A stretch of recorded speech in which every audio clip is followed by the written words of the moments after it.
I'm Jeannie and let's get Zebra strong.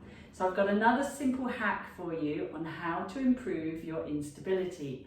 Now I'm sitting on a wobble stool.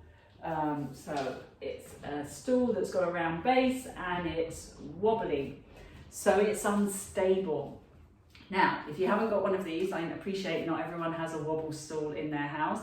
So you might have a gym ball, so a big exercise ball that you can use, or you might have a deflated soft Pilates ball, or you might have a sit fit. So anything that feels a little bit wobbly would be really good for this little hack that we've got. So the great thing about being on an unstable surface is it makes your deeper stabilizing or deeper postural muscles work without us having to do a lot of bracing and things like that, which obviously we don't want to be doing. So take a moment and just let yourself settle into whichever unstable surface you are sitting on. So if your feet are flat on the floor, your pelvis is heavy, just take a moment and let yourself settle. Now, the heavier you feel into that ball or into that stool or the sit fit, the more stable you're going to be. Okay, ideally we've got equal weight through both feet, we've got equal weight through both sit bones. We're not kind of slouching over to the side. Okay, so just take a moment. And then just to challenge, if I turn around sideways, just to challenge that stability, so I'm not kind of arching my back or slouching the other way, let's just try and lift one arm. So if I lift one arm up just to shoulder height, did I arch my back? Okay, and then lower it down, and you can take it slightly behind you if your shoulder allows. Try not to let the whole shoulder pop forward, so try and keep this quiet, and then lift it back up. Okay, so I can really feel my abdominal muscles working as I'm trying to stabilize. Obviously keep breathing, but taking your limbs away from your center is going to challenge your stability. I'll just spin around and we'll do the other side. So nice and centered, make sure you're not dropping into one side, and you're going to try and lift one arm, soft elbows. So what can happen is, of course, I could start slouching over onto this side. Okay, so can I keep the sides of my waist long as I lift my arm? If it's too much for you at the moment to lift a whole arm, we can just lift the elbows. Okay, so you can just do this. Okay, so don't struggle. What we don't want to do is lift from here. Remember, we're lifting from the back of our arms, soft elbows. Okay.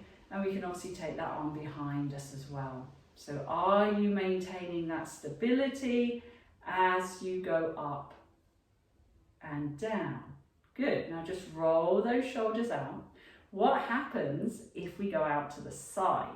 So same thing. Can I lift? It's harder than it seems. Just going to there, I can really feel this side of my body stabilizing. If I can go higher, that's great. Okay, have I shifted? Yeah, so I might try and go that way to compensate, to balance for the arm being out there. And we're obviously trying not to do that. So build it up. If you feel you instantly try and shift to balance, just go to here. Can you still breathe? Okay, so you are going to feel things working because they're your deep stabilizing muscles. They should be working, okay? But what I'm not doing is fixing or bracing and then doing it, because that feels really uncomfortable. I'm doing too much. So the most important thing is that we're not counterbalancing. I'm not allowing my hips or my ribs to shift. Let's try the other side. You might find one side is harder than the other. Okay, so just see how it feels. So when you do single arm work, single leg work, it's obviously much harder to maintain the stability, because if we try both arms together now, it's going to feel much easier because I'm centered. So although I've taken my arms away from me, I'm working evenly. Those soft elbows even here. Feel the collarbones expanding out. Very nice. Now we could get really fancy and just good for our proprioception. We could take one arm out and one arm up. Oh wow, now it's getting tricky, right? Here we go. And then come back down. Really good for our brain, good for our proprioception.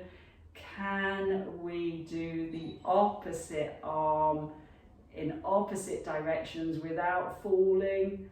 Keep breathing. I know it might go horribly wrong. Don't worry if we get totally confused and our arms start doing different things. Don't worry about it. It's all good proprioceptive work, and it's a bit of fun.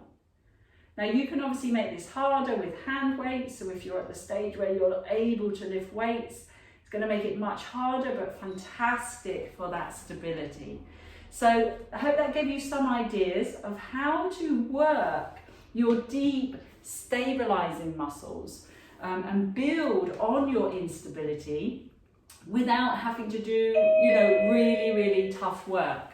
So thank you for watching. Let me know how you got on in the comments below. And until next time, stay Zebra strong.